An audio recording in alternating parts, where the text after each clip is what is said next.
आत्ता आम्ही पंजिम इथल्या फाउंटनस या ठिकाणी आलेलो आहे, जिथे काय असणार आहे की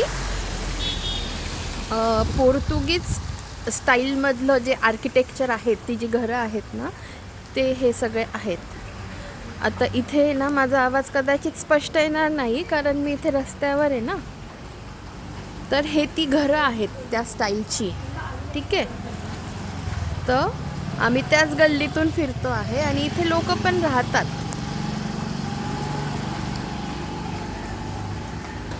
आणि इथे थोडा थोडा पाऊस पण चालू आहे.